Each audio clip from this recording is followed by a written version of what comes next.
ভরা মৌসুমেও সিলেটে সবজির লাগামহীন দাম। শীতকালীন সবজি বাজারে ভরপুর থাকলেও দাম কমার কোনো লক্ষণ নেই সিলেটের পাইকারি ও খুচরা বাজারে।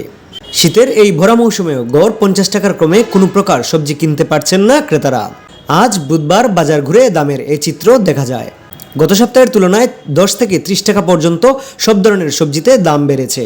ফুলকপি প্রতি পিস 40 থেকে 60 টাকা, বাঁধাকপি প্রতি পিস 40 থেকে 70 টাকা, শিম প্রতি কেজি 80 থেকে 100 টাকা, দেশি টমেটো প্রতি কেজি 100 থেকে 140 টাকা মানভেদে, আলু প্রতি কেজি 45 থেকে 60 টাকা, গাজর প্রতি কেজি 60 থেকে 70 টাকা, মূলা প্রতি কেজি 45 থেকে 50 টাকা, বেগুন প্রতি কেজি 70 থেকে 100 টাকা, লাউ প্রতি পিস 70 থেকে 100 টাকা, পেঁয়াজকলি প্রতি কেজি 80 থেকে 100 টাকা, কাঁচামরিচ প্রতি কেজি 120 থেকে 160 টাকা পর্যন্ত দাম বৃদ্ধি পেয়েছে। জেলার সবজি নিয়ে খাইবার কথা, এগুলো তো সবজি নিয়ে খাইতে পারেন না।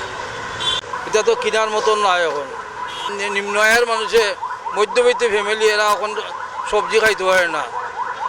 এরা 100 টাকার মাছ হইলে 3 বেলা যাইব, আর 500 টাকার সবজি হইলে 3 বেলা যাইব। আমার খরচ হইল গিয়া 500 টাকা, রুজু করি 200 টাকা, ফ্যামিলি চলতো গেলাম। সবজি বাতিল দিয়া খালি ডাল দিয়ে খাই। আগে যেন ডাল সবজি খাইতাম, এটা বাদ দিলাই, এখন এগুলো বাদ। শিপন চন্দ্র জয়, সিলেটের মানচিত্র।